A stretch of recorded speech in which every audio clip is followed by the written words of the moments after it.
supporters and the Scots, both of whom objected strenuously to the military's involvement in the civil government. A second civil war began. It consisted of small local uprisings, as in Wales, and an invasion of the Scots into England. The king and his adherents, however, had underestimated their opponents.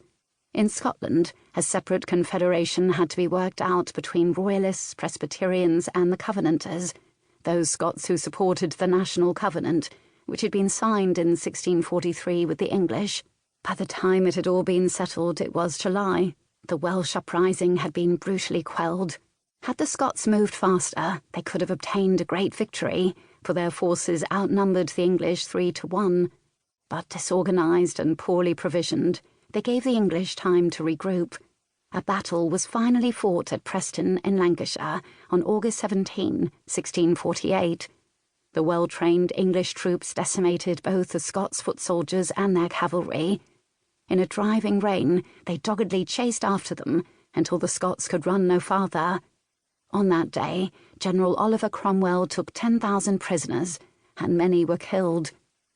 Outraged by King Charles I's behaviour, the fanatics in the English government and the army now took total control of the Parliament. They immediately removed those men believed to be moderate in their thoughts. They ousted the entire House of Lords. Then they boldly brought the king to trial for his alleged crimes against the English people. Charles Stuart was quickly found guilty on all charges. He was beheaded on the 30th day of January in the year 1649.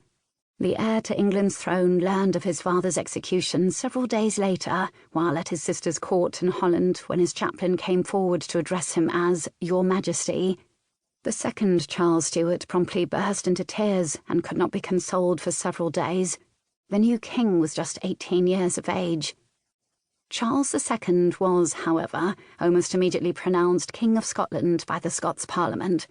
While in sympathy with the English, the Scots Covenanters didn't like the idea that a Scots King of England had been executed without their permission. They would take back their own Stuart king under certain conditions, none of which could be acceptable to the Royalists. Almost 18 months of haggling ensued. Charles II landed in Scotland on June 23, 1650, barely escaping the English fleet sent to capture him and bring him home to face his own execution.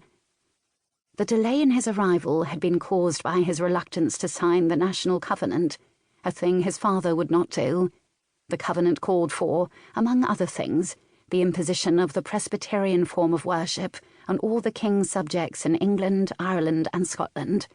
It denied any other religious faiths, the Anglican and the Roman Catholic faiths in particular, legitimacy. It prohibited a church hierarchy and enjoined the creation of all bishops, present or future. The king, an Anglican, signed with reluctance, having absolutely no intention of following through, something many suspected, but he needed a power base if he was to retake England. Charles II needed firm control of an army. He would do what he had to do in order to obtain his goals. The members of the Scots Parliament were extremely obdurate and very short-sighted, but they were not stupid. They kept a tight rein on the young Stuart king. They went so far as to banish his personal chaplains and his personal friends. They kept 4 ministers of the kirk sermonising at him almost round the clock.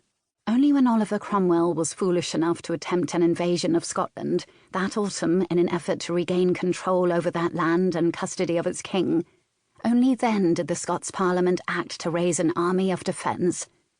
Only then did Charles Stuart, the second of that name, see a tiny ray of hope. He was, unfortunately, to be doomed to disappointment. Part 1. The Heiress of Brae. Chapter 1. Scotland, 1650, late summer and autumn. She remembered the argument well as she sat by the early afternoon fire, assailed by her memories. "Have you lost your wits entirely, old man?" the Duchess of Glenkirk demanded of her husband of 35 years. Jasmine Leslie could not remember ever having been so angry. Her turquoise blue eyes flashed with her indignation as she confronted James Leslie. "What the hell have we to do with the royal Stuarts? I cannot believe you would even consider such a venture, as you now tell me you are planning." "The young king needs the help of all loyal Scotsmen," the Duke replied stubbornly, but in truth she knew